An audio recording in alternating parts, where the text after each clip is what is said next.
She gave in 3 years of forgiveness, 7 breakups, endless second chances, and a marriage she hoped would change everything. She worked double shifts while pregnant. She, Whitney Dunn, raised over $45,000 for a surgery insurance wouldn't cover. She prayed beside his hospital bed after the crash that nearly killed him at 3:45 in the morning. But none of those sacrifices prepared her for the moment she turned her own key and walked into a truth that knocked the breath out of her. In that instant, everything she carried, everything she sacrificed, everything she held together shattered. And nothing that followed was ever the same. Welcome to True Crime Story HQ. Thanks to all my viewers and subscribers for your support. Stay tuned for daily true crime updates. Don't forget to subscribe. Whitney Dunn was 22 years old when she met Nicholas O'Neill in April 2018. She was working the evening shift at the hospital as a nursing assistant. The emergency room was busy that night. Ambulances came and went. Patients filled the waiting area. Whitney was checking vitals on a patient when she heard the automatic doors slide open. A man walked in, supporting an older woman who was clutching her chest. The woman looked scared. She was breathing hard and fast. The man held her arm gently and spoke to her in a calm voice, telling her everything would be okay. Whitney walked over to them quickly. She asked what was wrong. The man explained that his mother started having chest pains at home, and he drove her straight to the hospital. Whitney could see the worry on his face. She immediately took them to a triage room. The woman's name was Lorraine O'Neill. She was 55 years old. Whitney checked her blood pressure and heart rate. She asked questions about the pain. Where did it start? How long had it been happening? Did she have any history of heart problems? Lorraine answered between gasps. Her son Nicholas stood beside her the entire time, holding her hand. The doctor came in after 15 minutes. He ran tests: EKG, blood work, chest X-ray. After 2 hours of observation and monitoring, the doctor came back with results. It wasn't a heart attack. It was an anxiety attack. Lorraine's heart was fine.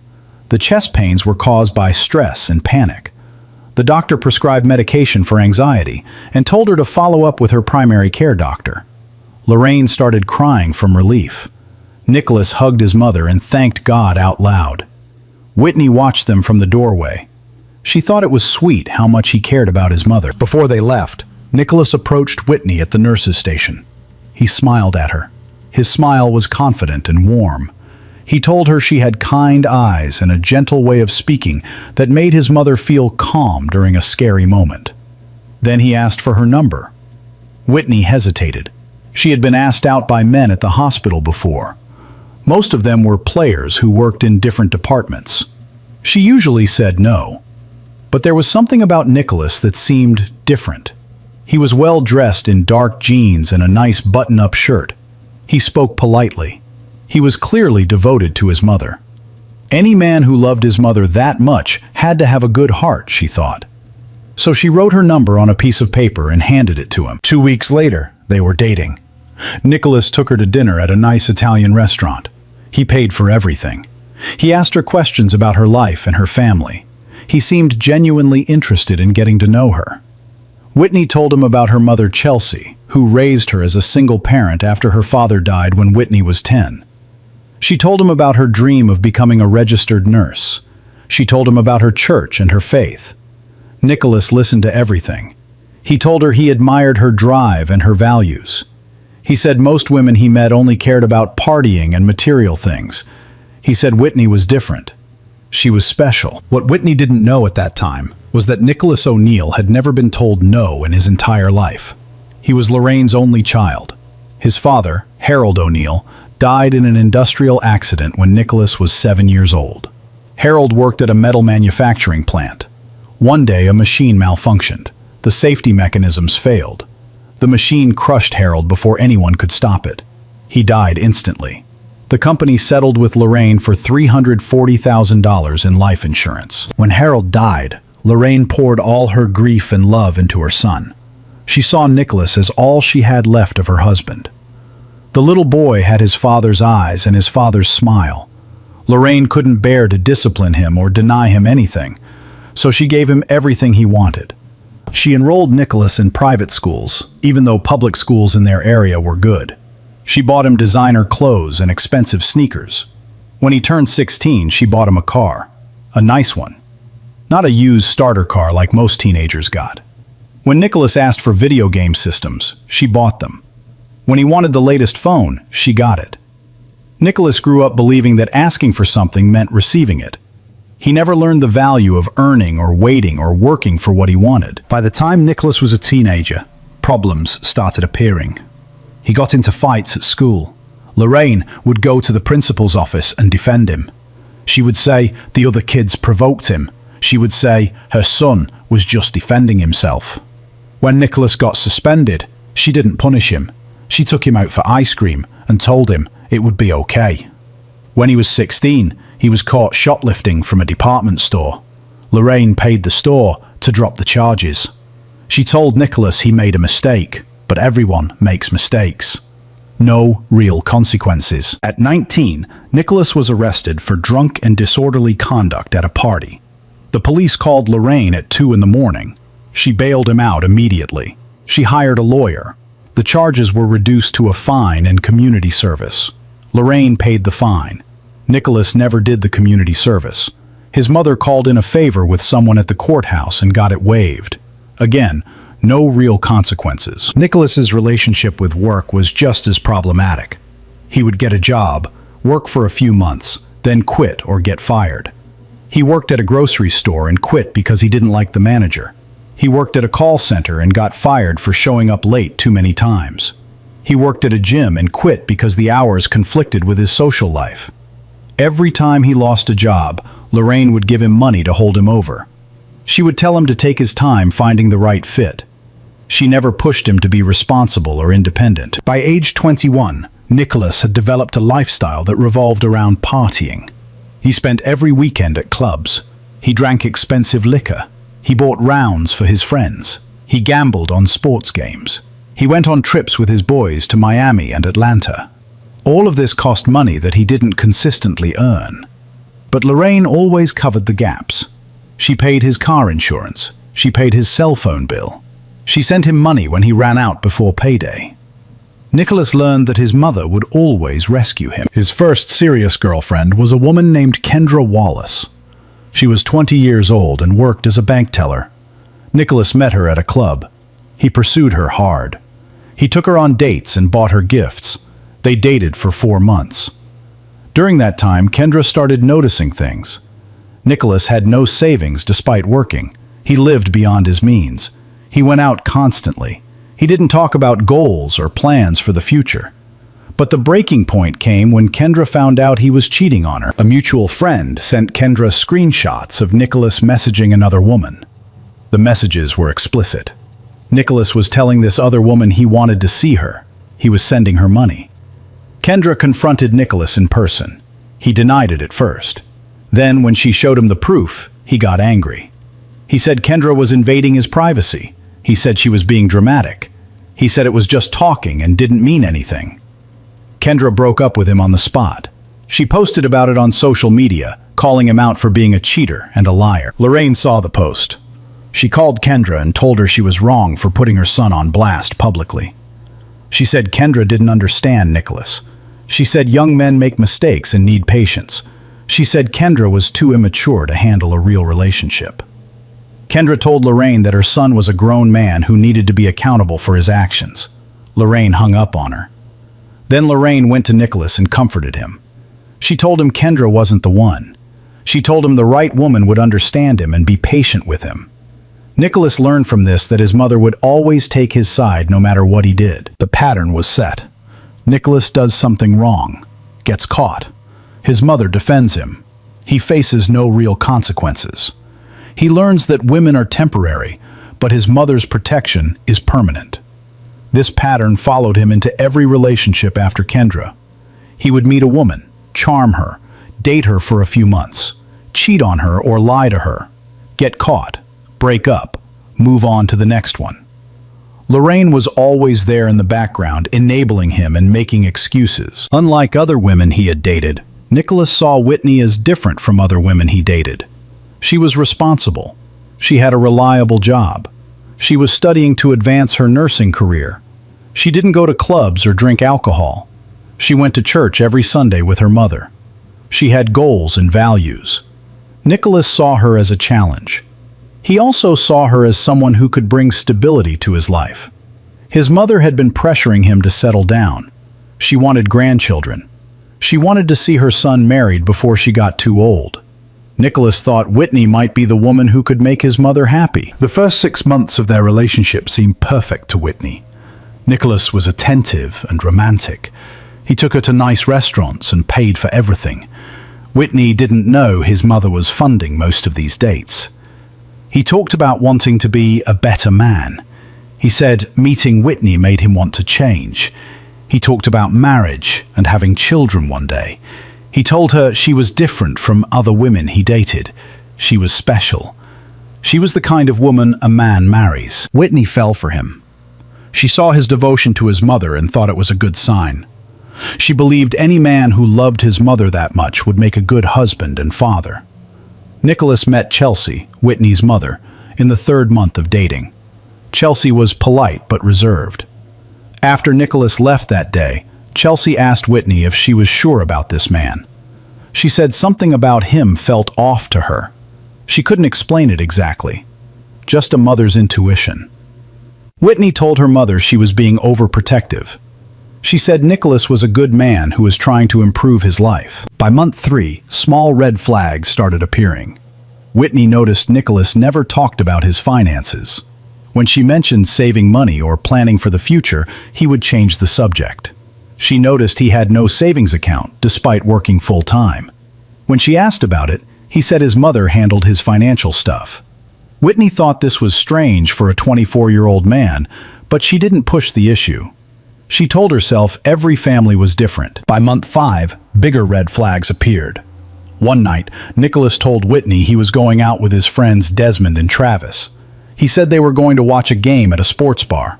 He told her he would be home by midnight. Whitney said okay. She went to bed around 11.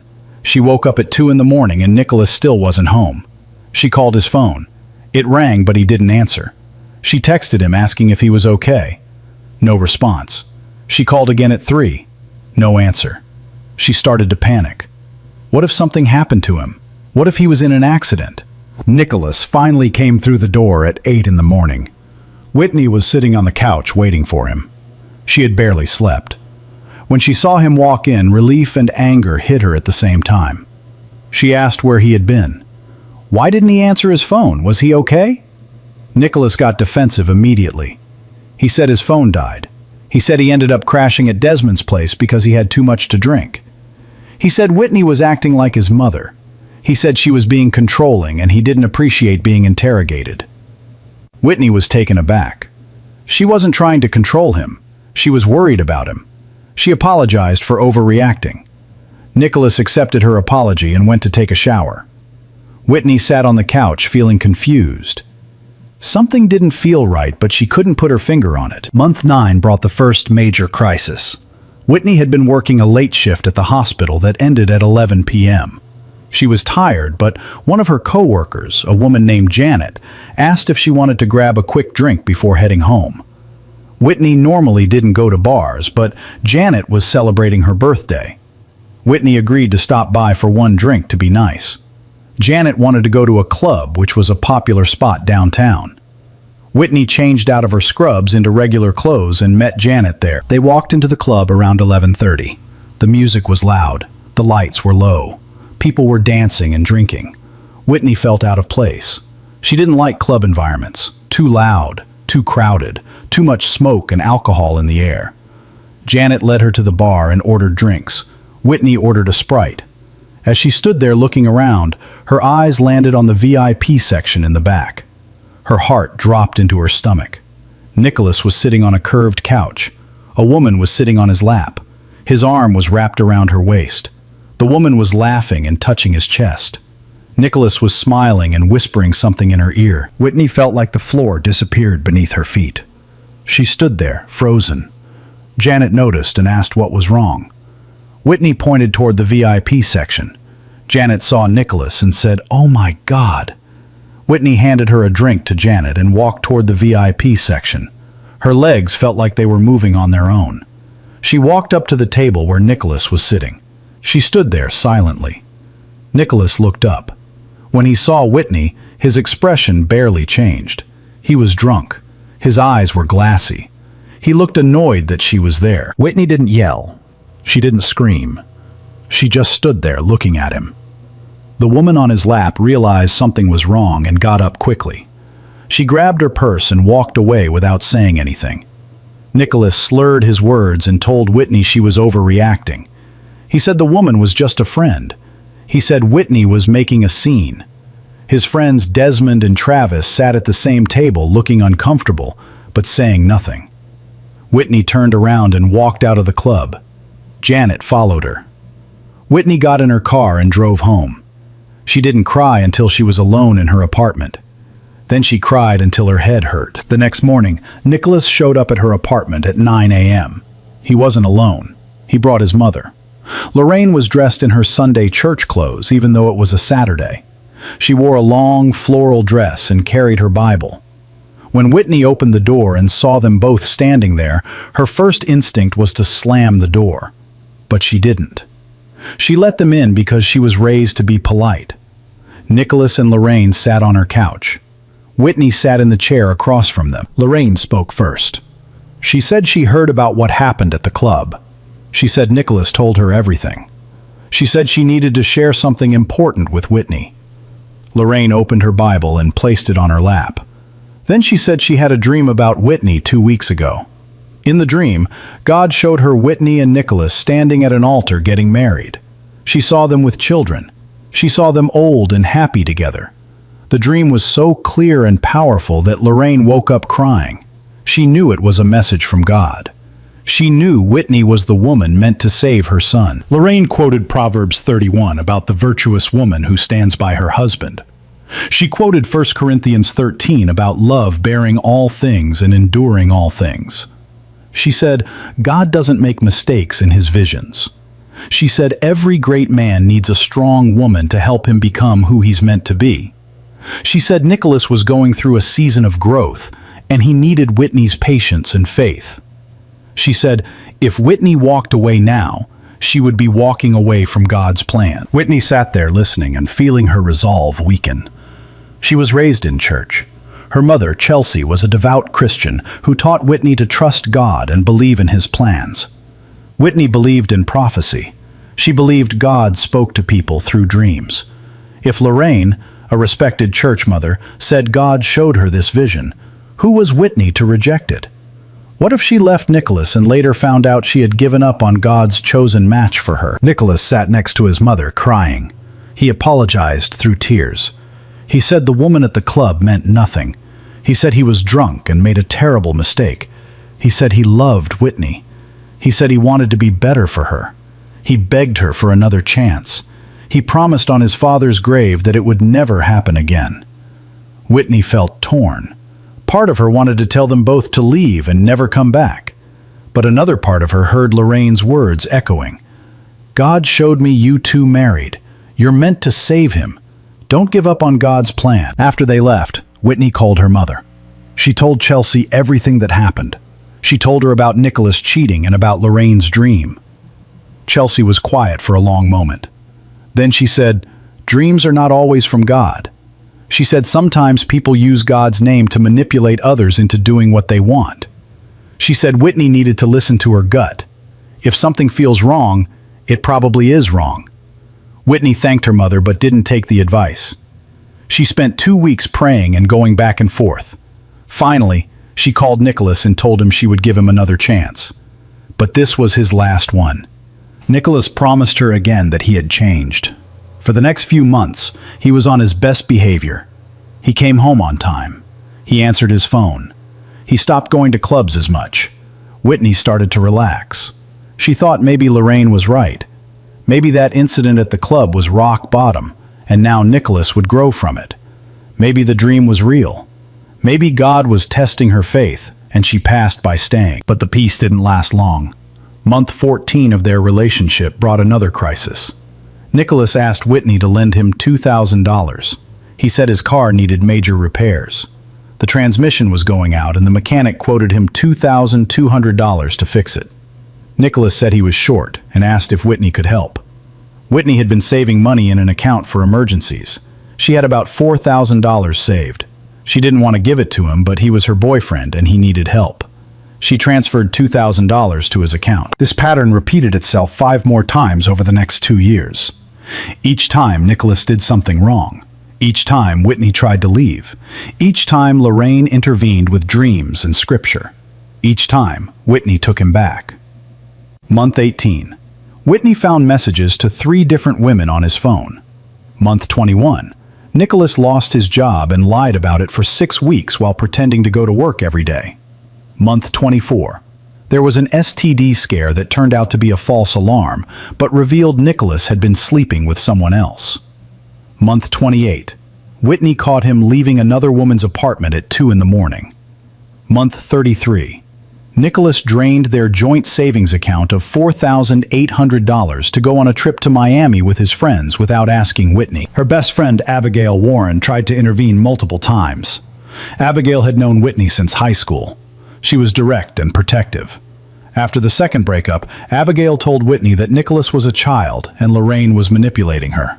After the 5th breakup, Abigail stopped being polite. She told Whitney that Nicholas was going to destroy her, and his mother was handing him the tools to do it. Whitney stopped confiding in Abigail as much after that. She created distance in their friendship because Abigail's words made her feel judged. But deep down, Whitney knew Abigail was right about everything.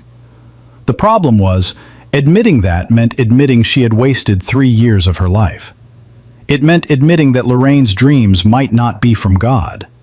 It meant admitting that everyone who warned her was right and she was wrong.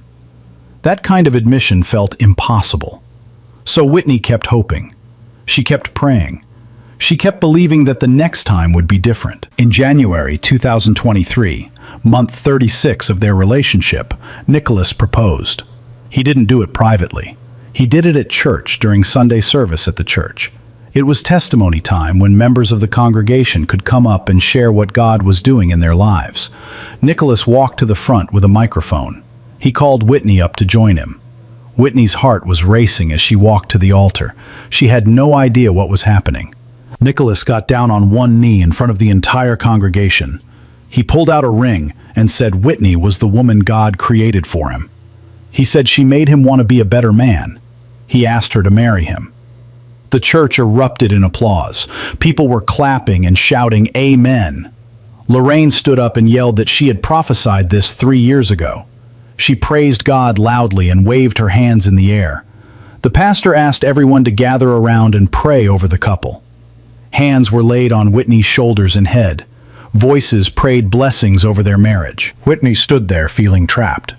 How could she say no in front of God and the entire church? How could she reject a proposal that Lorraine said was ordained by God? How could she walk away when everyone was celebrating and praying over them? So, she said yes. She smiled and hugged Nicholas while the church cheered, but inside she felt sick. That night, Abigail came to Whitney's apartment. She begged Whitney not to go through with the wedding. She said marrying Nicholas was a mistake that would destroy her life. She said dreams are not God. She said Lorraine was using religion to manipulate Whitney into staying with her broken son. She said she loved Whitney, but she couldn't support this marriage. Whitney told Abigail she didn't understand. She said God had a plan even when people couldn't see it. Abigail left that night with tears in her eyes. The wedding was planned for April 2023, 3 months away. Whitney spent those 3 months trying to convince herself she was making the right choice. She told herself marriage would change Nicholas. She told herself the commitment of vows before God would make him take their relationship seriously. She told herself Lorraine's prophecies had to mean something. She told herself she just needed to have faith. But in her quiet moments alone, Whitney knew the truth. She was making a terrible mistake. She just couldn't find the strength to stop it. If you're watching this and thinking about how many red flags Whitney ignored, take a second right now to hit that like button and subscribe to this channel. This story gets more heartbreaking from here, and you'll want to see how it ends. Share this video with someone who needs to hear this message. Your support helps us bring these important stories to light. Now let's continue. The wedding took place on April 15th, 2023, at that same church. 40 guests attended. The ceremony was simple and small.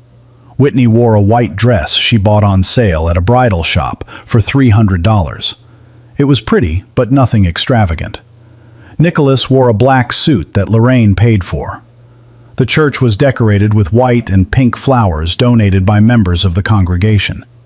Everything was modest because Whitney and Nicholas didn't have much money. Whitney paid for most of the wedding herself, using money from her savings account. Whitney's mother, Chelsea, sat in the second row during the ceremony.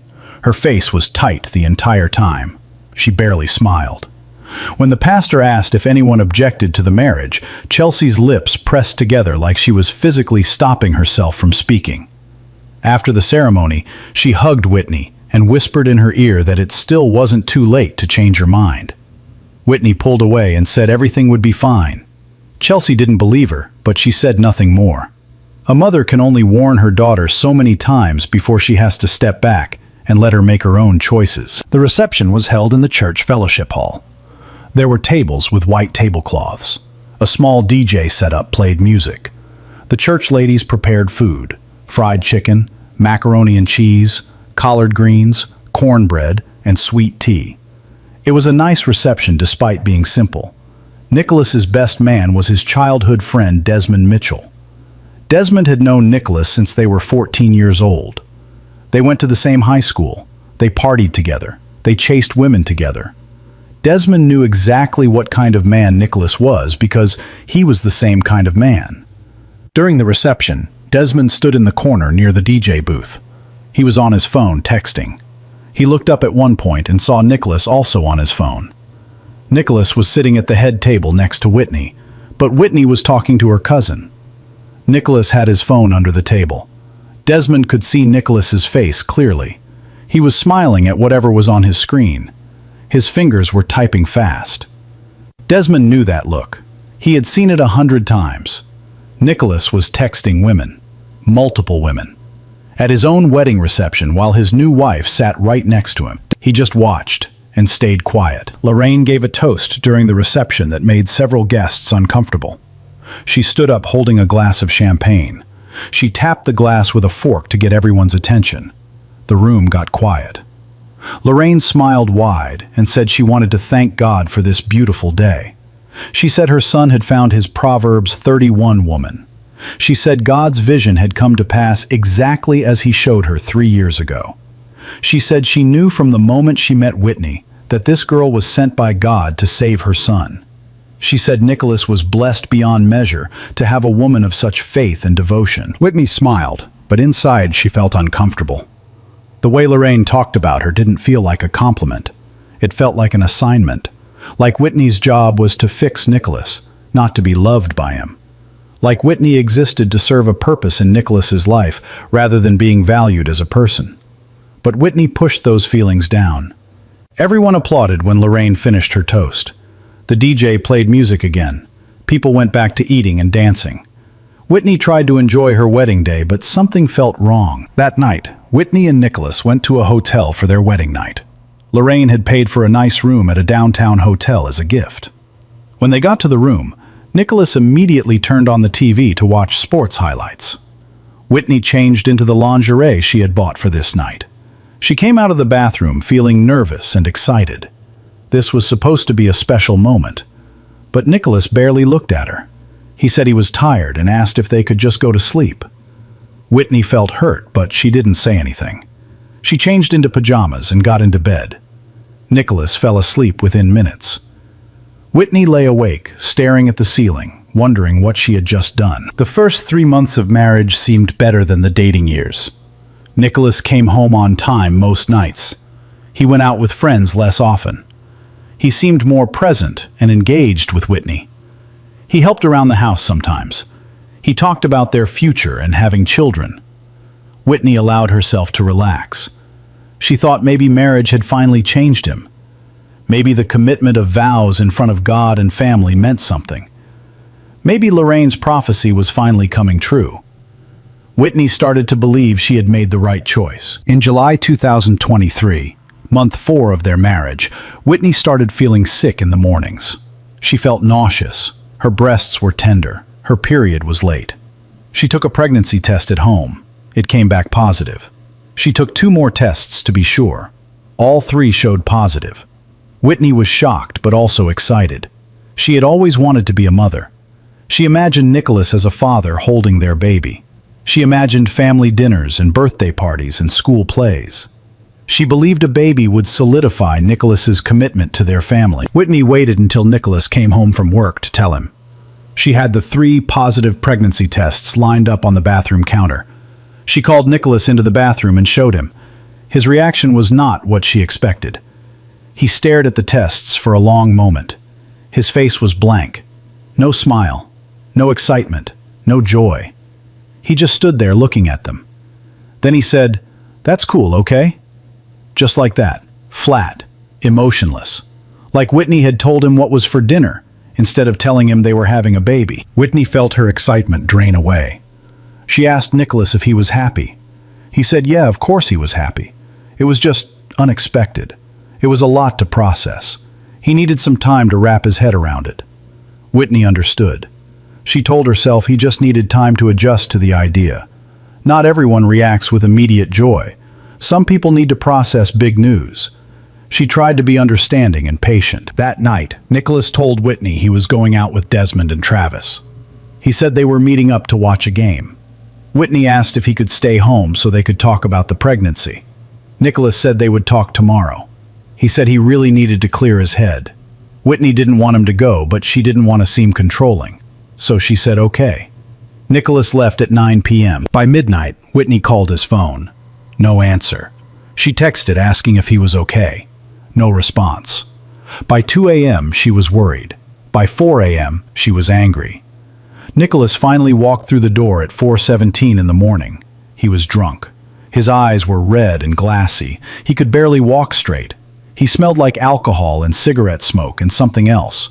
Perfume. Women's perfume that wasn't Whitney's. Whitney asked where he had been. Nicholas got defensive immediately. He said he was with the boys.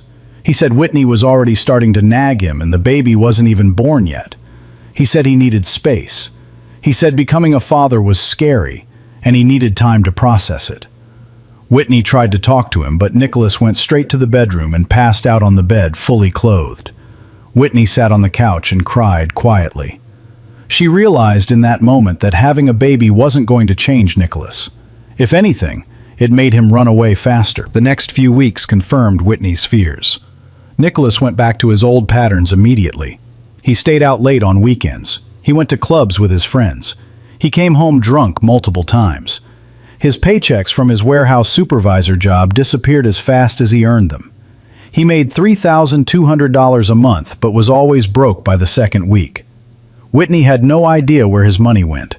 She started tracking the bills and realized Nicholas wasn't contributing much financially despite working full-time. Whitney was now 3 months pregnant. She was experiencing morning sickness and exhaustion, but she couldn't afford to slow down at work. She started picking up extra shifts. She worked 50 and 60-hour weeks. Her feet swelled.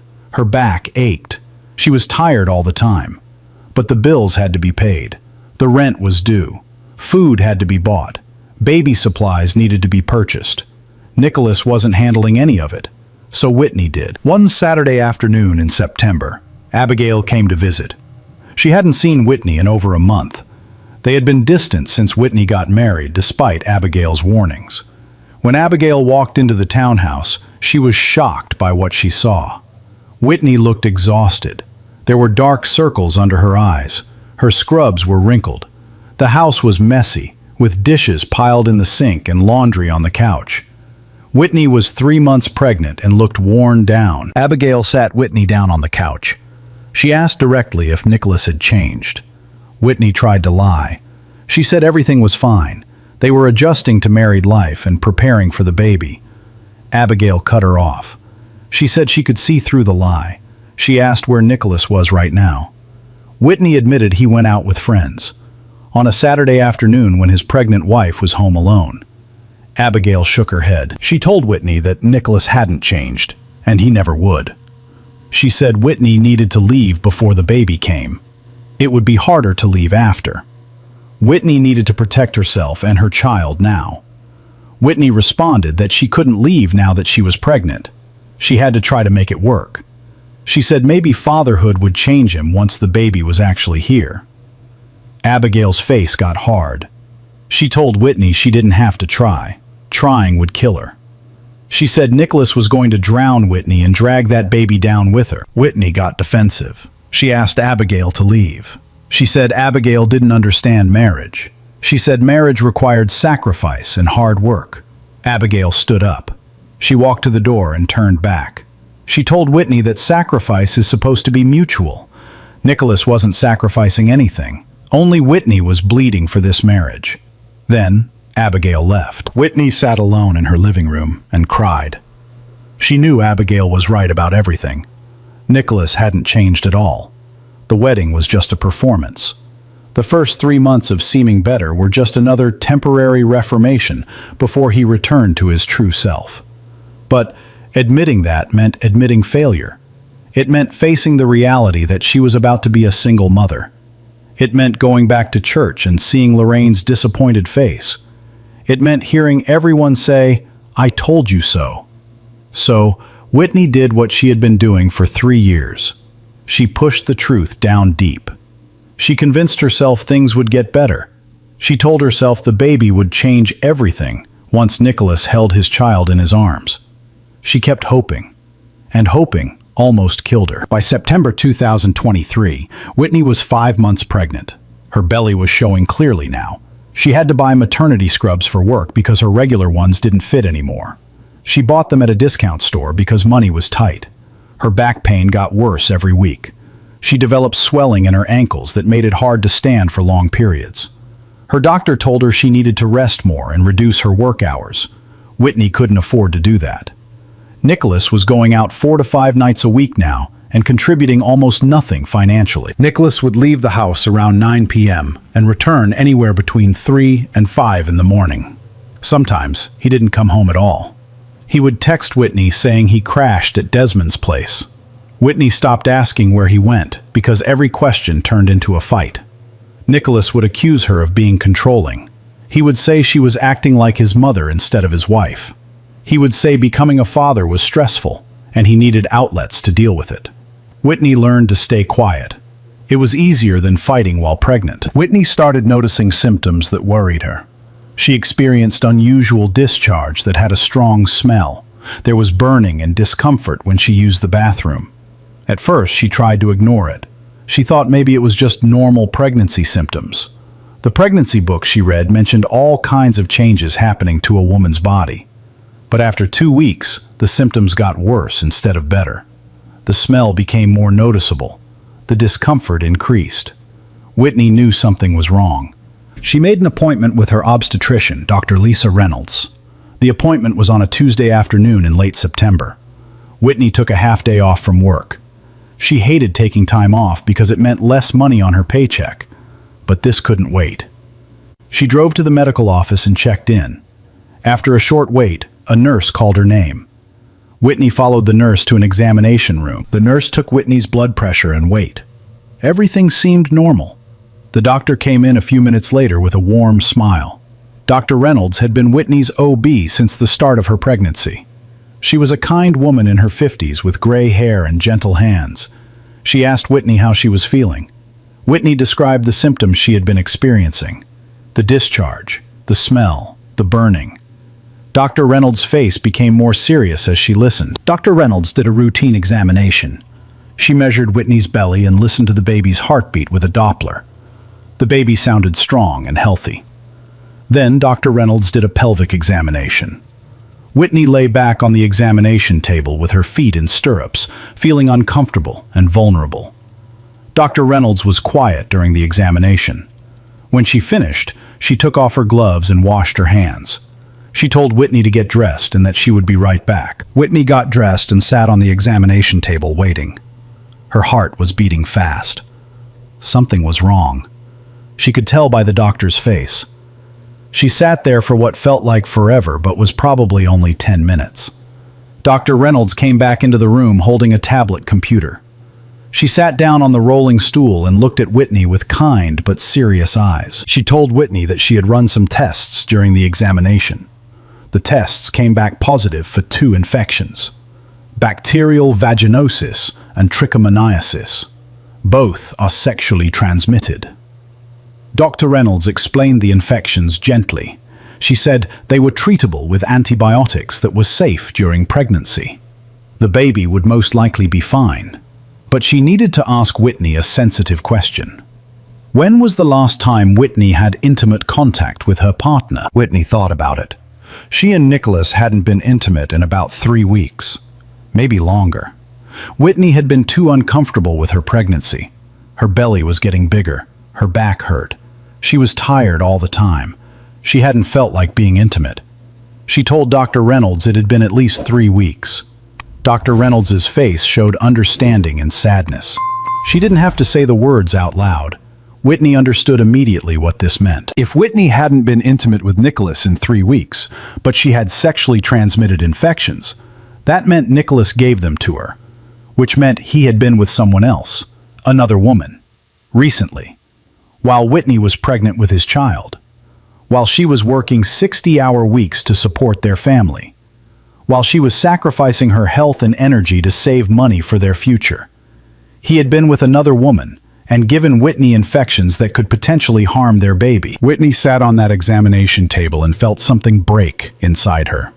It wasn't her heart breaking. Her heart had broken multiple times over 3 years.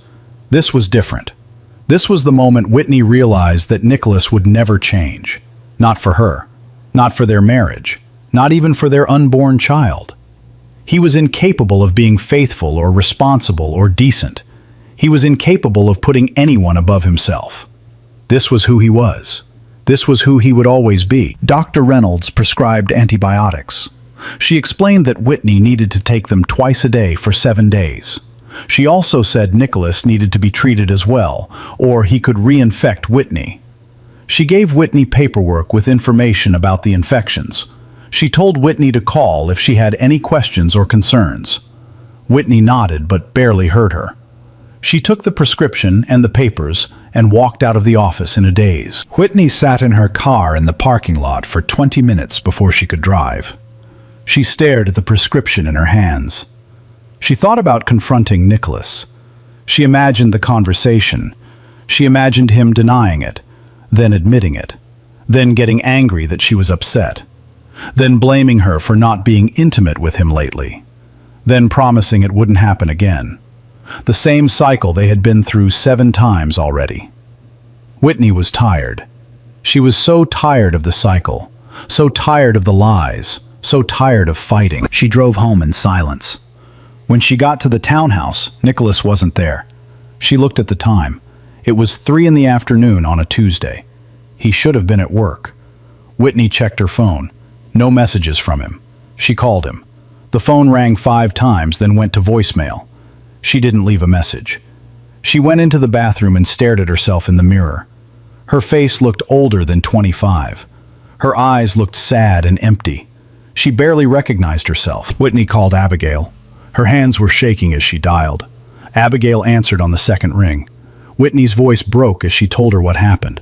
She told her about the doctor's appointment, about the infections, about what it meant. Abigail was quiet for a moment. Then she said Whitney needed to leave. Today. Right now. She said Whitney could come stay with her. They would figure everything out together. Abigail would help her. But Whitney said she couldn't. Not while pregnant.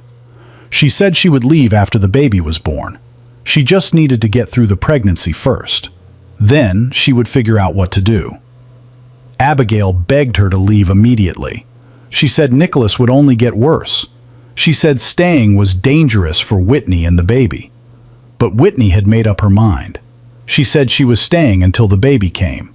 Then she would reevaluate everything. The truth was, Whitney felt trapped. She was 5 months pregnant with nowhere to go. Her mother, Chelsea, lived in a small 1-bedroom apartment and was struggling financially herself. Chelsea worked as a home health aide, making barely enough to cover her own bills. Whitney couldn't burden her mother. Abigail's offer was generous, but Whitney didn't want to impose on her friend. The townhouse was in Nicholas's name. If Whitney left, she would have nothing. She was trying to save money, but every extra dollar went toward baby supplies and medical bills and household expenses. Whitney felt trapped financially. She felt trapped emotionally by 3 years of manipulation from Lorraine. She felt trapped spiritually by the belief that God wanted her to endure this trial. She felt trapped by shame and embarrassment about admitting everyone was right about Nicholas. She felt trapped by fear of being a single mother. All of these traps kept her in place. Whitney filled the prescription that evening. She started taking the antibiotics. She treated the infections quietly over the next 2 weeks. The medications worked. The symptoms cleared up. The discomfort went away. She never confronted Nicholas about it. She was afraid of the stress affecting the baby. She was afraid of his reaction. She was afraid of admitting out loud that he was still cheating while she was pregnant. So she swallowed the pain. She buried the truth deep down. She kept working. She kept praying. She kept hoping that somehow Nicholas would wake up and realize what he was throwing away. One night in early October, Whitney couldn't sleep. It was 2 a.m. Nicholas was out somewhere. She got up and went to the Kit Clark. She made herself some tea and sat at the small Kit Clark table. She pulled out a journal she had been keeping since the start of her pregnancy. Her therapist at church had suggested journaling as a way to process her feelings. Whitney opened the journal and started writing. She wrote about the infections. She wrote about how Nicholas gave her something that could have harmed their baby. She wrote about feeling stuck and hopeless. She wrote about knowing she should leave, but being too scared to do it. Then she wrote something that revealed everything about her state of mind. She wrote, "He gave me an infection while I'm carrying his child. While I'm working myself to exhaustion to provide for us, I should leave. I know I should. Everyone has told me to leave. But what if I leave right before he finally changes? What if I give up right before God's breakthrough?" Lorraine said trials come before blessings. Maybe this is the trial I have to endure. Maybe I just have to hold on a little longer. God, please show me what to do. I'm so tired. I'm so hurt. But I can't give up. Not yet. In October 2023, Whitney was just trying to survive. She was 6 months pregnant now. Her belly was big. She waddled when she walked. She had trouble sleeping because she couldn't get comfortable. She developed heartburn that burned her throat. She had to pee every hour. Her body was going through so much. And through all of it, Nicholas was absent. Physically absent most nights. Emotionally absent even when he was home. Financially absent despite working full-time. Whitney started to accept that this was her life now. She was going to have this baby essentially alone.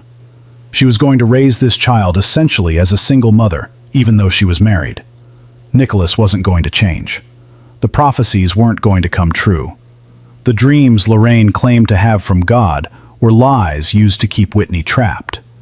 But Whitney couldn't leave, not yet. So she endured. She worked. She saved money. She prepared for the baby. And she waited. She didn't know that in less than 2 months, everything would explode. December 2nd, 2023. Whitney was 7 months pregnant. Her belly was big and round. She moved slowly. Everything hurt. Her back ached constantly. Her feet were swollen. She was exhausted all the time, but she kept working. She had to. Nicholas wasn't contributing anything financially, even though he had a full-time job at the warehouse. That Friday night, Nicholas told Whitney he was going out with Desmond and Travis. He said they were meeting at Club Meridian to watch a game and have some drinks. Whitney asked him not to drive if he drank too much. She told him to take an Uber home. Nicholas laughed and said he wasn't a child. He said he knew how to handle himself. He left the house at 9:30 p.m. Whitney went to bed around 11. She was too tired to stay awake waiting for him. Surveillance footage later showed Nicholas arriving at 10:15 p.m. He met up with Desmond and Travis in the VIP section. They ordered bottles of Hennessy and Grey Goose. The bartender who served them told police that Nicholas was drinking heavily from the start. Shot after shot. Mixed drinks. Beer chasers. By midnight, Nicholas was visibly drunk. He could barely stand straight. His words were slurred when he talked. The club closed at 2 a.m. Security footage showed Nicholas stumbling toward the exit. Desmond and Travis tried to get him to take an Uber. Multiple witnesses heard them offering to call him a ride. Nicholas refused aggressively. He said he was fine. He said he could drive his own car. He pushed Desmond away when Desmond tried to take his keys. Nicholas got into his 2019 Honda Accord and drove away at 2:37 a.m. At 3:45 a.m., Nicholas lost control of his car on Interstate 94. Investigators later determined he was speeding at 67 miles per hour in a 45 mile per hour zone. His blood alcohol level was 0.19, more than twice the legal limit. He swerved across 2 lanes. He overcorrected. The car hit a concrete barrier on the right side. The impact sent the car spinning. It flipped once, twice, 3 times. Nicholas wasn't wearing his seatbelt. The windshield shattered, and he was partially ejected through it. A truck driver named Gerald Washington was driving behind Nicholas. He saw the whole thing happen. He immediately pulled over and called 911. He ran to the wreckage.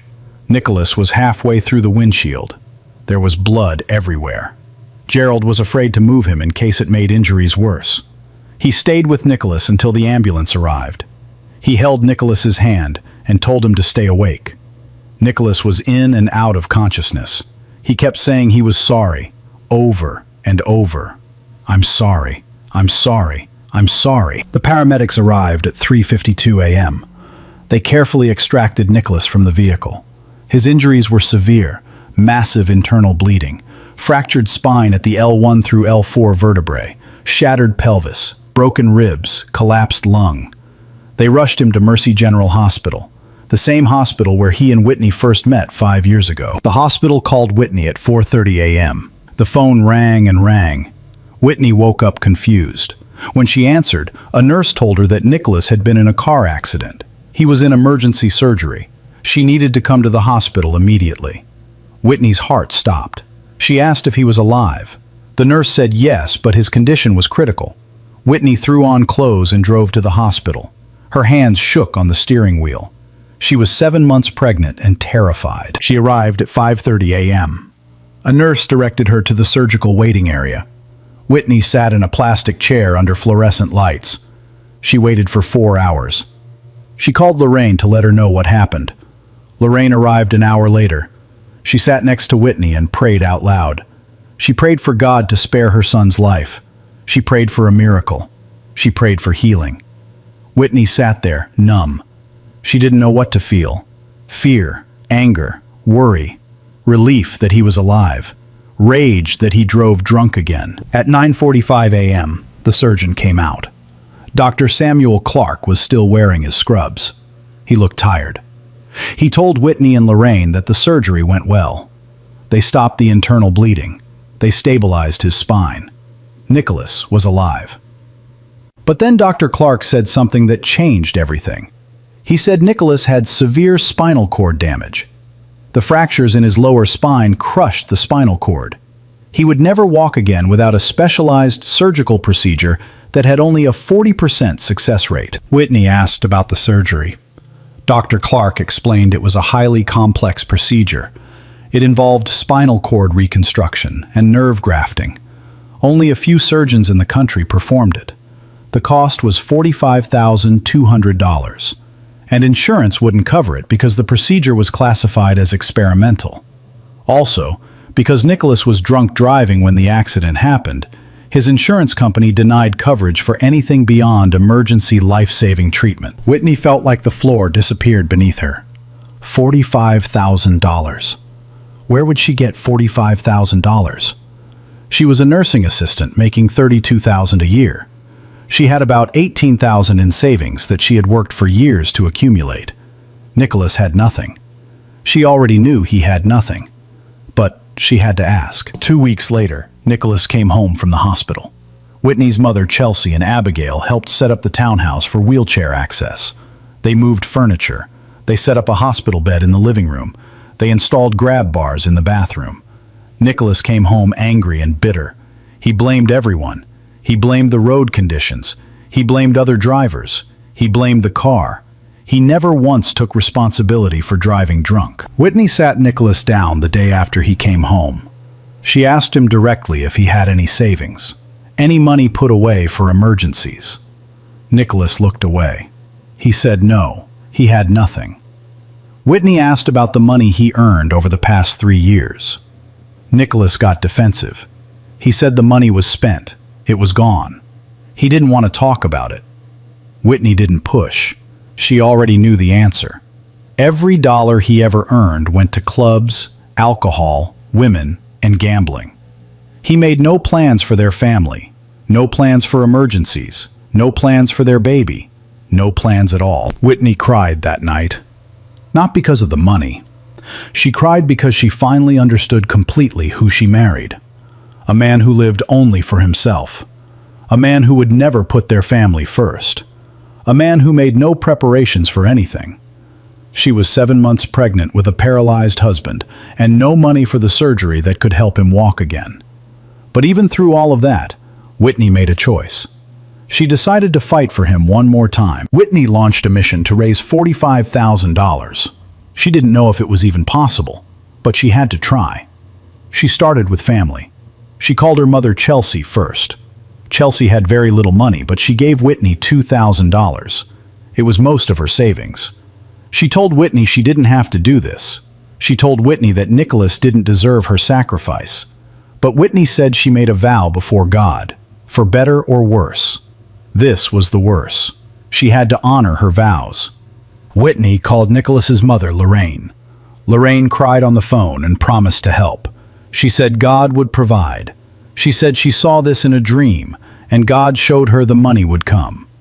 Whitney asked how much Lorraine could contribute. Lorraine said she would give $800. That was all she had available. Whitney was shocked. $800? Lorraine spent years telling Whitney that she would do anything for her son. But when it came time to actually help, she had $800. Whitney reached out to extended family members, aunts and uncles and cousins. She explained the situation. Most people gave what they could. $50 here, $100 there. Some gave nothing. Some said Nicholas brought this on himself by drinking and driving. They said he had to face the consequences of his choices. Whitney understood their perspective, but it hurt to hear. After 2 weeks of asking family members, Whitney had $12,000 total. Whitney created a GoFundMe page. She wrote the story carefully. She explained that her husband was in an accident and needed surgery to walk again. She explained they had a baby on the way. She posted pictures of Nicholas in the hospital. She shared the page on social media. She asked everyone she knew to share it. The page went viral in their local community. People who knew Nicholas from church donated. People who worked with Whitney at the hospital donated. Strangers donated. The GoFundMe raised $5,200 in 3 weeks. Whitney now had $17,200. She added her own savings of $18,000. That brought the total to $35,200. She was still short by $10,000. She needed to find another way. So Whitney did the only thing she knew how to do. She worked. She picked up every extra shift available at the hospital. She worked 12-hour shifts, sometimes 16-hour shifts. She worked overnight shifts when the pay differential was higher. She worked weekends and holidays. Whitney was now 8 months pregnant and working 60 to 70 hours a week. Her body screamed in pain. Her feet were so swollen she could barely fit them into her shoes. Her back hurt so badly she had to sit down every chance she got. She skipped meals to save money. She would eat a granola bar and call it lunch. She drank water instead of buying anything else. Every single dollar went into the surgery fund. Her coworkers at the hospital noticed. A nurse named Rebecca Torres pulled Whitney aside one day and asked if she was okay. Whitney said she was fine. Rebecca said she didn't look fine. She said Whitney looked exhausted and sick. She said working this much while pregnant was dangerous. Whitney thanked her for her concern, but said she didn't have a choice. She needed the money. Rebecca hugged her and told her to please be careful. After 6 weeks of this routine, Whitney finally had enough. $45,000. She cried when she saw the final amount in her account. She had done it. She worked herself nearly to death, but she did it. She was 8 months pregnant. The baby was due in 3 weeks. But the surgery money was ready. She could schedule Nicholas's procedure for after the baby was born. Whitney made a decision about where to keep the money. She transferred all $45,000 into Nicholas's bank account. She did this for a specific reason. She was afraid that if the money stayed in her account, she might accidentally spend some of it on household bills or baby supplies. Things kept coming up. The water heater broke. The car needed an oil change. Baby diapers and clothes needed to be bought. Whitney was afraid she would dip into the surgery fund for these necessities. So she put the money in Nicholas's account, where it would stay separate and untouched. Abigail called Whitney after she made the transfer. Whitney had told her what she did. Abigail said that was a mistake. She said Whitney should have kept the money in her own account. She said Nicholas couldn't be trusted. Whitney said Nicholas was paralyzed and stuck at home. Where would he spend it? How could he even access it? Abigail didn't have an answer to that, but her gut told her something was wrong. She begged Whitney to transfer the money back. Whitney said no. The money was safe. Nicholas wouldn't touch it. He knew it was for his surgery. Whitney told Nicholas the money was ready. She sat next to his wheelchair in their living room and showed him the bank account on her phone. $45,000. Nicholas stared at the screen. Then he looked at Whitney. He said thank you. He said he didn't deserve her. He said when he could walk again, he would be a better husband, a better father, a better man. He would change. Whitney wanted to believe him. She needed to believe him. So she did. She had no idea that Nicholas was about to do the worst thing he had ever done to her. She had no idea that the money she bled for would become the weapon he used to destroy what was left of her spirit. She had no idea that in 30 days, he would spend most of that money on a call girl. While Whitney worked long hours at the hospital, Nicholas was home alone. He was paralyzed from the waist down. He couldn't walk. But he could use his phone. He could use his computer. He could access the internet. And he had $45,000 in his bank account. Bank records that were later subpoenaed during the murder investigation told a clear story. The first transaction came on October 15th. Nicholas withdrew $650 via Cash App. The payment went to someone named B. Hopkins. 2 days later, another transaction. $720 to B. Hopkins. 2 days after that, $580 to B. Hopkins. The pattern continued every 2 to 3 days throughout the entire month of October. Becky Hopkins was 26 years old. She worked as an escort. She advertised her services on private social media accounts and exclusive websites. She specialized in high-end clients. Her rates were $500 to $800 per session. She had a reputation in the community as one of the classy call girls. She drove a Mercedes. She wore designer clothes. She carried expensive handbags. Her lifestyle was funded by men who paid for her time and services. Becky had a specific niche in her business. She advertised that she provided services for disabled clients. This meant she had experience working with men in wheelchairs or with other physical limitations. This is how Nicholas found her. His friend, Travis Coleman, had used Becky's services before. Travis recommended her to Nicholas when Nicholas complained about being lonely and frustrated. Travis sent Nicholas Becky's contact information. Nicholas reached out to her in mid-October. Their first session was on October 15th. Nicholas contacted Becky through Instagram. He explained his situation. He was paralyzed. His wife was at work all day. He was home alone and needed companionship. Becky agreed to come to his house. She charged $650 for the first session. Nicholas paid her through Cash App before she arrived. Becky showed up at the townhouse at 10 in the morning. She stayed for 3 hours. She provided lap dances and sexual services. Nicholas paid her in cash when she left on top of the Cash App payment. This became a routine. 2 to 3 times per week, Nicholas would text Becky. She would come to the house while Whitney was at work. She would arrive around 10 a.m. and leave by 2 p.m., always before Whitney came home. The sessions lasted anywhere from 2 to 4 hours. Becky would bring music. She would dance for Nicholas. She would drink with him. She would provide whatever services he requested. Nicholas paid her through Cash App each time. $500 here, 700 there, 600, 800. Neighbors noticed. A woman named Princess Holmes lived 2 doors down. She was 67 years old and retired. She spent a lot of time at home. She started seeing a well-dressed young woman coming to Nicholas and Whitney's townhouse regularly, always in the late morning, always driving a nice car.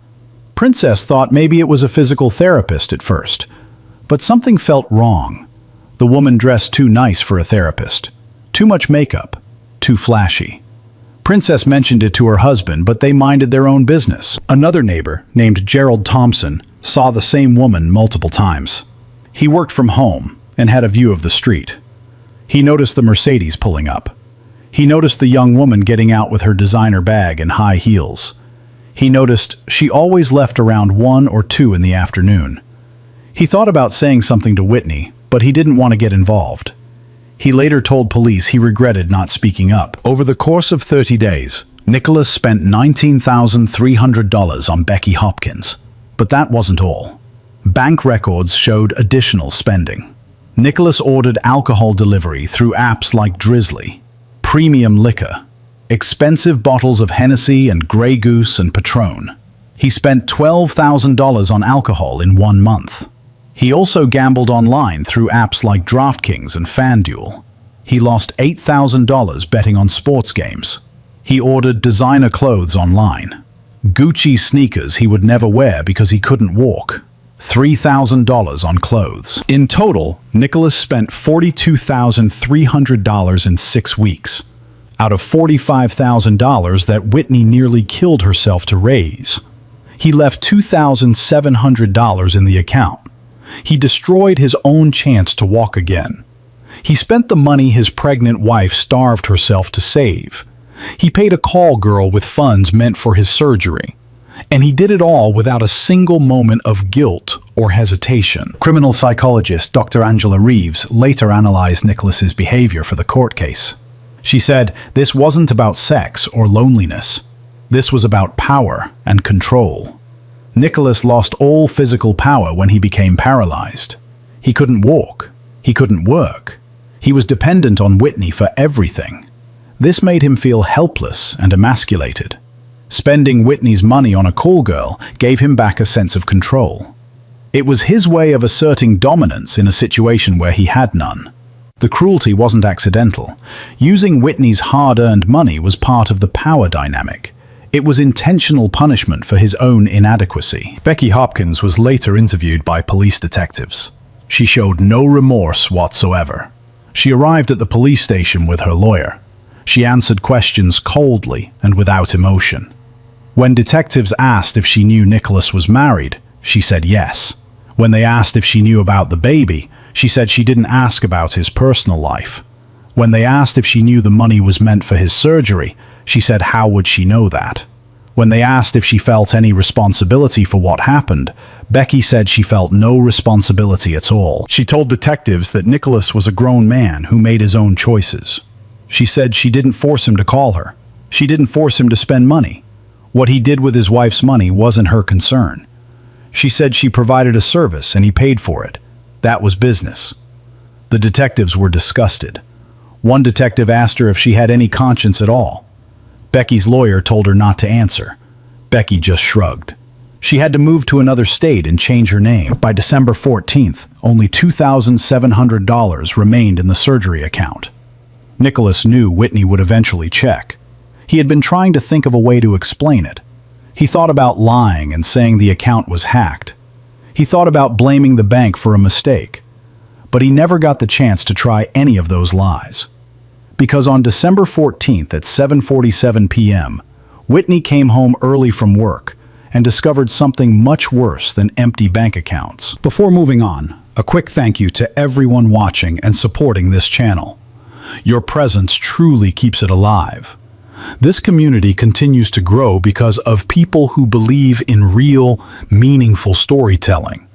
Becoming a channel member unlocks exclusive extras, behind-the-scenes content, and directly helps us bring more powerful, true stories to light.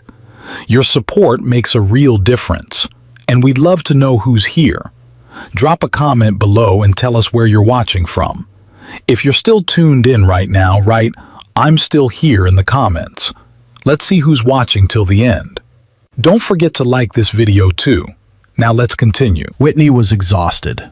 It was Friday, December 14th, 2023.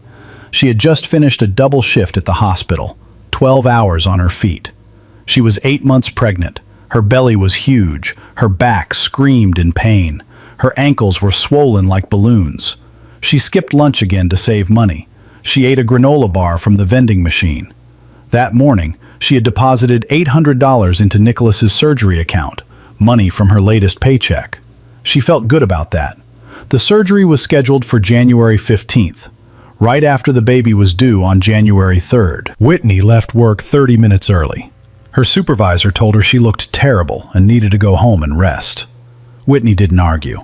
She got in her car and drove home. She stopped at a gas station to buy a bottle of water. The security camera at the gas station captured her at 7:25 p.m. She looked tired but peaceful. She had no idea what was waiting for her at home. Whitney pulled into the driveway of the townhouse at 7:42 p.m. She noticed the living room light was on. That was unusual. Nicholas usually kept the house dark during the day. She could hear the television through the window. An NBA game. Toronto Raptors versus New York Knicks. Third quarter. Nicholas loved basketball. She grabbed her purse and walked to the front door. She put her key in the lock and turned it quietly. The door opened. The first thing that hit her was a smell. Expensive perfume. Not hers. She never wore perfume because it made her nauseous during pregnancy. But this smell was strong, floral, and sweet. The second thing she noticed was liquor bottles on the living room floor. Hennessy and Grey Goose. Empty and half-empty bottles scattered around. 2 glasses on the coffee table. One had lipstick marks on the rim. Whitney's heart started beating fast. She stood in the doorway, trying to make sense of what she was seeing. She heard music playing softly, R&B, coming from the bedroom. The bedroom door was slightly open. Light came through the crack. Whitney walked down the hallway slowly. Her hands were shaking. She reached the bedroom door and pushed it open. Time stopped. Nicholas was on their bed. Next to him was a woman. The woman was asleep, wearing black lingerie. Her long hair was spread across the pillow. Cash was scattered on the nightstand. $340 in $20 bills. Their wedding photo sat on the dresser facing the bed.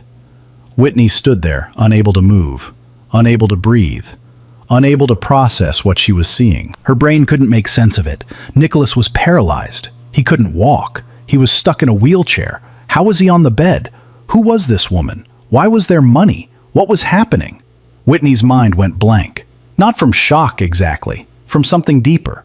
A complete shutdown of rational thought when reality becomes too impossible to comprehend. She didn't scream. She didn't cry. She just stood there staring. She didn't know how long she stood there, maybe 30 seconds, maybe 2 minutes. Time had no meaning. Finally, she walked to the bed. She reached out and gently shook the woman's shoulder. The woman's eyes opened. When she saw Whitney standing there, 8 months pregnant, pure terror crossed her face. The woman scrambled to sit up. She grabbed for her clothes on the floor. Whitney's voice was calm. Too calm. She said, "You need to leave. Now." The woman got dressed as fast as she could. She grabbed her purse. She left behind a Gucci scarf that would later become evidence in the murder investigation. The woman ran out of the bedroom. Whitney heard the front door open and close. Nicholas woke up during the commotion. He sat up in bed and saw Whitney standing there. He started to say something. Whitney held up one hand. "Stop. Don't talk." Whitney sat down in the chair across from the bed. Nicholas and Whitney stared at each other. The silence lasted forever. Then Whitney started talking. She spoke for 4 minutes straight. Her voice never rose. She never yelled. She just talked. She told Nicholas that she worked 60 hours this week. She told him she skipped meals 3 days in a row to save money. She told him she went to bed hungry so they could afford his surgery. She told him she prayed for him every night beside his wheelchair. She told him she believed he would change after the accident. She told him she believed their baby would matter to him, but she was wrong. about all of it. She said Nicholas didn't just betray her. He used her sacrifice as a weapon against her. He took everything she gave and turned it into pain. Whitney pulled out her phone. Her hands shook as she opened the banking app. She logged into Nicholas's account, the account that held the surgery money, the account she checked every few days to make sure the money was safe. She looked at the balance, $2,700. Whitney's face didn't change. She was beyond shock now, beyond anger, beyond emotion. She showed Nicholas the phone screen. She said, "This is what I'm worth to you. $2,700 is what's left of everything I gave you." She asked him where the money went. Nicholas tried to lie. He said he didn't know. He said there must be a mistake. Whitney asked again, "Where did $42,000 go?" Nicholas couldn't answer. He looked away. Whitney stood up. She walked toward the door. She made it 2 steps. Then her vision went black around the edges. Her knees buckled. She collapsed onto the floor. Her head hit the hardwood. Everything went dark. Nicholas panicked. He screamed Whitney's name. He dragged himself out of bed and onto the floor. He crawled to where she lay. He shook her. She didn't respond. He grabbed his phone and called 911. The operator answered. Nicholas yelled that his wife collapsed. She was pregnant, 8 months. She wasn't waking up. The operator told him to check if she was breathing. Nicholas said yes, she was breathing. The operator said paramedics were on the way. Then Nicholas called Whitney's mother, Chelsea. Chelsea answered on the second ring. Nicholas was crying and panicking. He told Chelsea that Whitney passed out. Something was wrong. Chelsea said she was coming to the hospital and hung up. Paramedics arrived at 8:09 p.m. They found Whitney unconscious on the bedroom floor. They checked her vitals. Her blood pressure was 180/110, dangerously high. The baby's heart rate was irregular. They loaded Whitney onto a stretcher and rushed her to St. Joseph's Medical Center. Neighbors came outside when they saw the ambulance. Princess Holmes stood on her porch watching.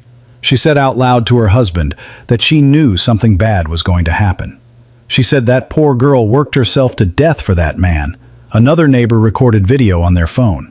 The video showed paramedics loading Whitney into the ambulance while Nicholas sat in his wheelchair on the front lawn, screaming and crying.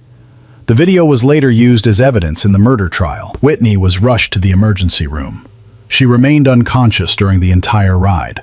The paramedics radioed ahead that they had a pregnant woman in critical condition. When they arrived at the hospital, a team was waiting. Doctors and nurses surrounded Whitney's stretcher. They wheeled her into an examination room.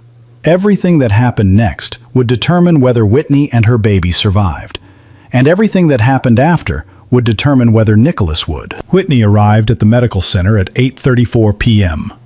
The emergency obstetrics team responded immediately.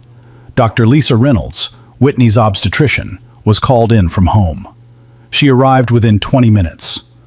When Dr. Reynolds saw Whitney's condition, her face became serious. Whitney was still unconscious. Her blood pressure remained extremely high. The baby's heart rate was dropping. This was a medical emergency. Dr. Reynolds diagnosed Whitney with severe preeclampsia triggered by extreme emotional trauma. Preeclampsia is a pregnancy complication with high blood pressure that can lead to organ damage. In severe cases, it causes seizures, stroke, and death. The emotional shock Whitney experienced when she discovered Nicholas's betrayal sent her body into crisis. The stress, combined with months of physical exhaustion and poor nutrition, created the perfect conditions for disaster. The baby was in distress. The heart rate monitor showed dangerous drops. The baby wasn't getting enough oxygen. Dr. Reynolds made the decision immediately. Emergency cesarean section. The baby had to be delivered now, or they would lose both mother and child. The medical team prepared for surgery. They moved Whitney to an operating room. They put her under general anesthesia because she was unconscious. Her mother Chelsea arrived at 9:15 p.m., just as they were taking Whitney into surgery. Chelsea ran into the hospital, frantic and terrified. She asked the nurses what was happening. They told her Whitney was in surgery. The baby was being delivered. Chelsea asked if her daughter would be okay. The nurses said they didn't know yet. Chelsea collapsed into a chair in the waiting room and started praying. She prayed harder than she had ever prayed in her life. 20 minutes later, Nicholas arrived at the hospital in an ambulance. He had no other way to get there. He couldn't drive. When Chelsea saw Nicholas wheeled in on a stretcher, something inside her snapped. She jumped up from her chair and rushed over to him. 3 nurses and 2 security guards witnessed what happened next. Chelsea screamed at Nicholas. She told him he did this. He killed her daughter. That baby might not survive because of him. Nicholas tried to respond. He tried to say he was sorry. Chelsea cut him off. She said, "Don't speak. Don't say a word." She said he stole everything from Whitney. Her youth, her money, her health, and now, maybe her life. Chelsea called Nicholas a disease. She said he was a cancer that infected everything he touched. Security guards had to physically separate Chelsea from Nicholas. They moved Nicholas to a different waiting area. They asked Chelsea to calm down or they would have to ask her to leave. Chelsea sat back down, but her hands were shaking with rage. She had watched this man destroy her daughter for 3 years. She had warned Whitney over and over, and now her daughter might die because of him. At 10:47 p.m., the baby was born. A girl, 4 pounds, 2 ounces. She was premature by 5 weeks. Her lungs were underdeveloped. She had respiratory distress. The neonatal team immediately took her to the NICU. They put her on oxygen. They monitored her heart rate and breathing. The baby was fighting for her life. Dr. Reynolds came out after the surgery to speak with Chelsea. She said the baby was alive, but critical. She would need to stay in the NICU for several weeks at minimum. Chelsea asked about Whitney. Dr. Reynolds' face became even more serious. She said Whitney slipped into a medically induced coma. The preeclampsia caused brain swelling. Whitney's brain needed time to heal from the trauma, both physical trauma from the pregnancy complications and emotional trauma from the shock. Dr. Reynolds said they didn't know when Whitney would wake up, or if she would wake up. Chelsea broke down crying. For the next 2 days, Chelsea stayed at the hospital. She split her time between the NICU, where her granddaughter lay in an incubator, and the ICU, where Whitney lay in a coma. Chelsea held the tiny baby and cried. She looked at Whitney hooked up to machines and cried. She watched her daughter lying motionless on life support, and something inside her broke. Hospital staff noticed Nicholas's behavior during this time. Multiple nurses reported it to their supervisors. Nicholas kept asking about the surgery money. He asked if there was any way to get the money back. He asked if insurance might cover it now. He showed more concern about the money than about Whitney's condition or his newborn daughter's health. A nurse named Rebecca Torres reported him to hospital administration. She said Nicholas's priorities were wrong and disturbing. On December 16th, Chelsea left the hospital at 11:30 p.m. She had been there for 48 hours straight. Security footage showed her walking to her car in the parking lot. Her face was blank, empty. She got in her car and sat there for 10 minutes before starting the engine. Then she drove away. She didn't go home. She drove straight to Whitney and Nicholas's townhouse. She knew where Whitney kept a spare key. She was about to do something that would send shockwaves across the country. Chelsea Dunn arrived at the townhouse at 2:09 a.m. A neighbor's Ring doorbell camera captured her vehicle pulling into the driveway. She sat in the car for 3 minutes before getting out. She walked to the front door and used Whitney's spare key to enter. She had a loaded .38 revolver in her purse. The gun was registered to her late husband. It was legal. She had owned it for years for protection. She brought it with her because she knew exactly what she was going to do. Nicholas was awake in the living room. He was in his wheelchair watching television. SportsCenter was on. When he heard the door open, he looked up. He saw Chelsea walk in. He asked what she was doing here. Chelsea didn't answer right away. She walked into the living room and sat on the couch across from him. She placed her purse on the cushion next to her.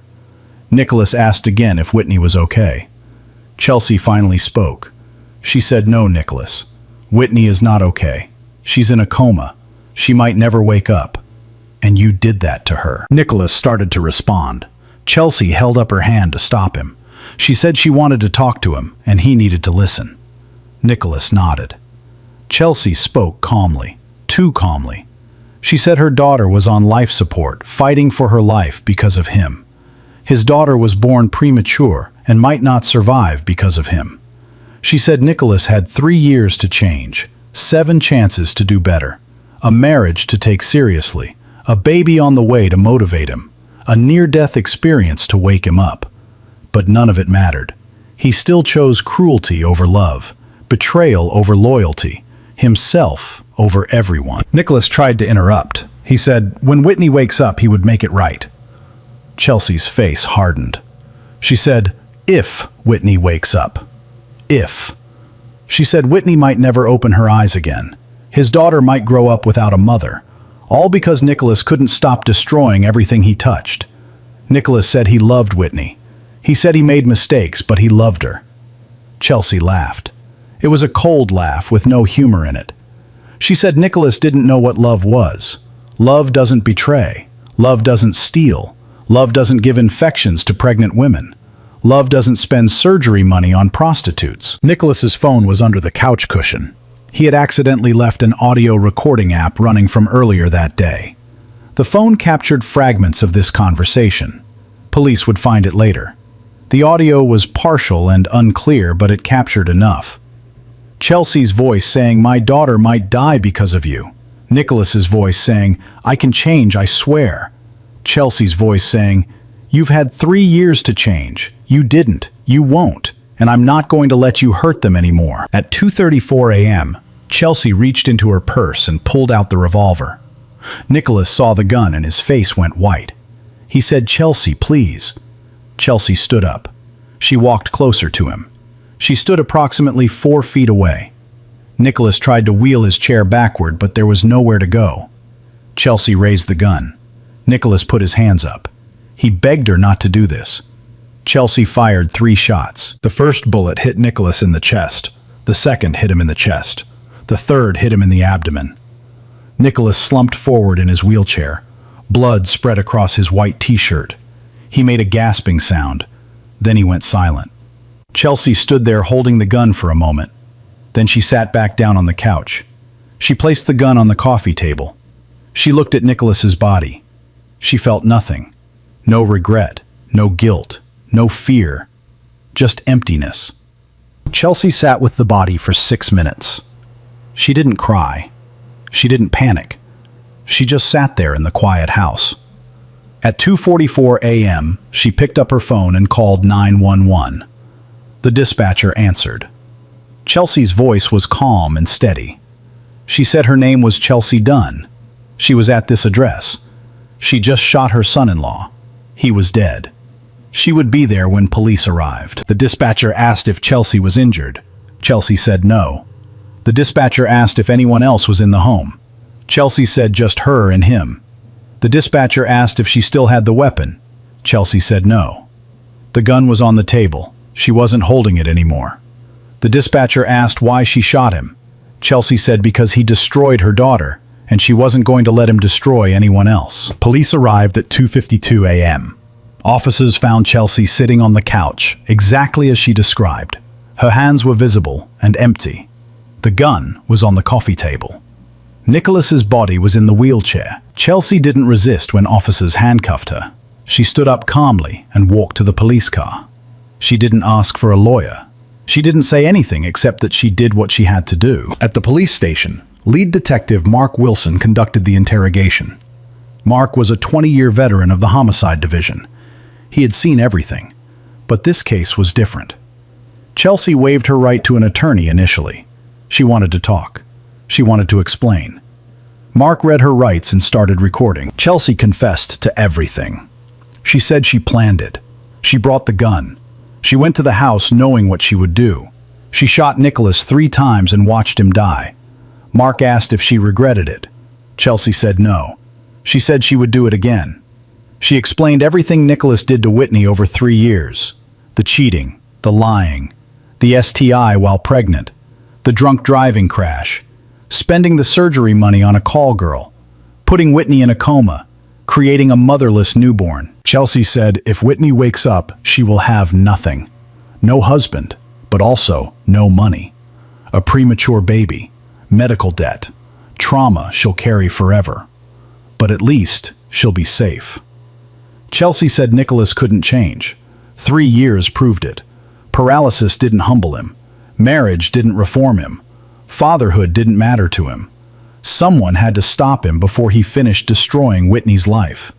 So, she did. Mark Wilson wrote in his case notes that this was premeditated murder. Clear case for prosecution. But then he added something personal. He wrote that if it was his daughter, he didn't know if he would have done differently. The confession was later used in court. The audio recording from Nicholas's phone was used as evidence. Chelsea was charged with first-degree murder. She never took back her words. She never asked for forgiveness. She sat in jail waiting for trial, knowing exactly what she did and why. The investigation took 2 weeks. Detective Mark Wilson and his team interviewed 47 people. They talked to Whitney's friends, including Abigail, who said she warned Whitney for 3 years. They talked to Nicholas's friends, including Desmond, who admitted he saw Nicholas texting women at his own wedding. They talked to neighbors who saw Becky Hopkins coming and going. They talked to hospital staff who witnessed Chelsea's rage and Nicholas's strange priorities. The financial forensics told the clearest story. A forensic accountant analyzed all of Nicholas's bank records. The transactions showed $19,300 to Becky Hopkins over 30 days, $12,000 on alcohol delivery, $8,000 on gambling apps, $3,000 on designer clothes, $42,300 spent total, only $2,700 remaining. Detectives brought Becky Hopkins in for questioning. She came with a lawyer. She showed zero remorse. When asked if she felt responsible for what happened, Becky said no. She said Nicholas was a grown man who made his own choices. She said what he did with his wife's money wasn't her concern. The interview was leaked to media. Public outrage exploded. Becky received death threats and had to move states. Whitney woke from her coma on December 26th, 12 days after collapsing. When she woke up, nurses told her 3 things. Her baby was born premature. Nicholas was dead.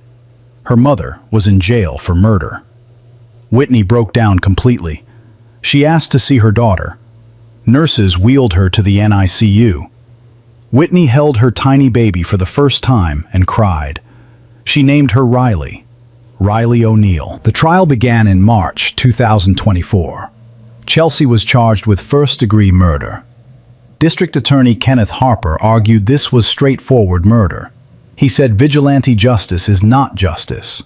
He said Chelsea decided she was judge, jury, and executioner. He said Nicholas was flawed, but he wasn't sentenced to death by any court. Defense attorney Simone Richardson argued extreme emotional disturbance.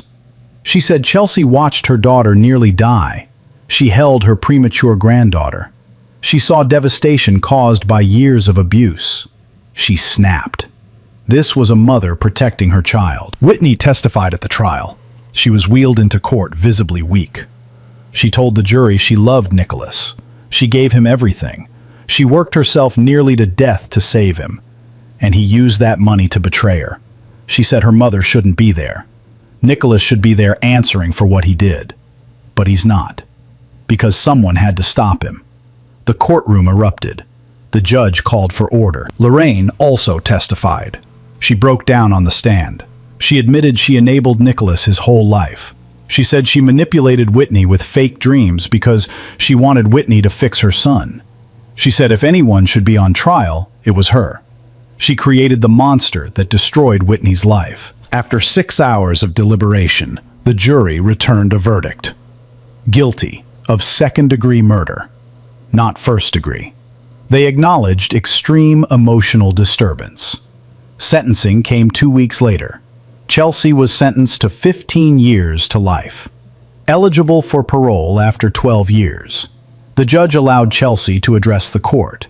She said she wasn't asking for forgiveness or sympathy. She knew the consequences. Her daughter was alive.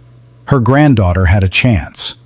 If spending her life in prison meant they were safe from Nicholas, that was the price she would pay. Half the courtroom applauded. The judge threatened contempt.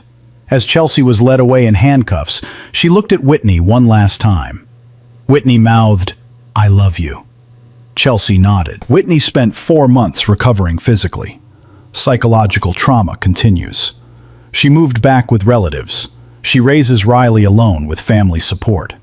Riley is now 18 months old as of this recording, healthy and meeting developmental milestones despite her premature birth. Whitney completed nursing school and works at the same hospital where Riley was born. She declined all media requests. Becky Hopkins faced no criminal charges. She moved to another state under an assumed name. She gave a paid interview to a tabloid for $50,000, but public outrage forced it to be pulled. She lives in hiding. Lorraine O'Neill publicly apologized to Whitney. She admitted she enabled Nicholas and manipulated Whitney with fake prophecies. She donated life insurance money from Nicholas to domestic abuse charities. She's estranged from her family. Whitney declined contact with her. The case sparked national conversation about financial abuse in domestic relationships. Multiple states proposed Whitney's law, enhanced penalties for financial exploitation of domestic partners.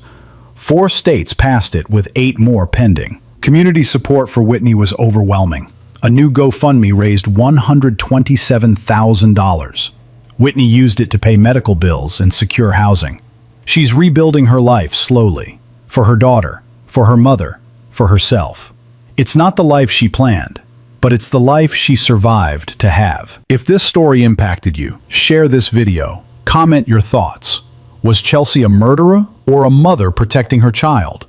Subscribe to this channel where we investigate cases that challenge everything we think we know about justice. If you or someone you know is in a toxic or abusive relationship, please reach out. Remember, leaving is not weakness. Leaving is survival. 3 people walked into this story. 1 is in prison. 1 is dead. 1 is left picking up the pieces. This is not a story with a happy ending. This is a story with survivors. Thank you for watching. Hit that subscribe button, like this video, share it with someone who needs to hear this. Because some stories aren't meant to entertain, they're meant to warn.